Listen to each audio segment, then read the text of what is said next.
टिम्पेरी गाउँपालिका 5 सुपिङका युवाहरूले व्यावसायिक रूपमा किवी खेती गरेर राम्रो सफलता हासिल गरेका छन्।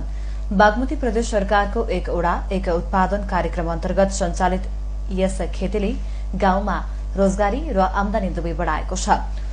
उचित स्याहार गोडमेल मलजल गरे एउटै बोटबाट 50 किलोसम्म किवी फलाउन सकिने किसान सुरज थिङले बताउनुभयो। थिङले कुमुसेरी ग्रुप प्राली मार्फत अन्य 2 जना युवाको साझेदारीमा करिब 2 करोड़ रूपियाँ लगानी गरी करिब 70 रोपनी क्षेत्रफलमा किवी खेती शुरू गर्नु भएको हो। 2078 सालदेखि थालिएको खेतीले अहिले राम्रो उत्पादन दिन थालेको छ। हाल फार्ममा हेवार्ड, एलिसन, बोर्नो, रेड र गोल्डन गरी 5 जातका 1100 भन्दा बढ़ी बोटमा किवी लगाएको थिङले बताउनुभयो।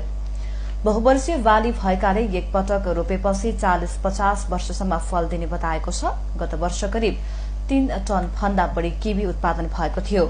यस वर्ष मौसमको कारण उत्पादन घटे पनि आगामी वर्ष उत्पादन करिब 20 टन पुग्ने उहाँको अनुमान रहेको छ भने अब यसको अझ राम्रो उत्पादन लिने भनेको चाहिँ 6-7 वर्षबाट चाहिँ एकदम व्यावसायिक रूपमा राम्रो उत्पादन लिन सकिन्छ।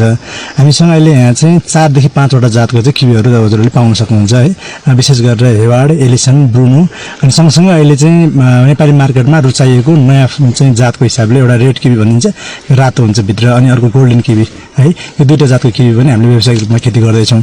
गत वर्ष हामीले 3 टन उत्पादन गरेका थियौँ भने यो वर्ष अलिकति यो मौसमको कारणले गर्दा त्यो चाहिँ अझ बढ्नुपर्ने, त्यति चाहिँ नबढ्ला, त्यसकै आसपासमा चाहिँ उत्पादन हुन्छ होला। र अर्को वर्ष हाम्रो चाहिँ प्रोजेक्टेड भनौँ न कम्तीमा 15 देखि 20 टन चाहिँ हामीले उत्पादन लिने एउटा लक्ष्य राखेका छौँ यसको चाहिँ।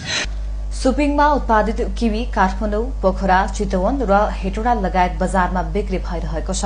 हाल किवीको मूल्य प्रति किलो 150 देखि 200 रुपियाँसम्म रहेको छ। ग्रेडिङ गरेर बेमौसमी समयमा बजारमा लैजाँदा अझ राम्रो मूल्य पाइने थिङले बताउनुभयो। सामान्य तापक्रममा पनि 2 महिनासम्म किवी भण्डारण गर्न सकिने भएकाले बजार व्यवस्थापन सहज भएको उहाँको भनाइ छ।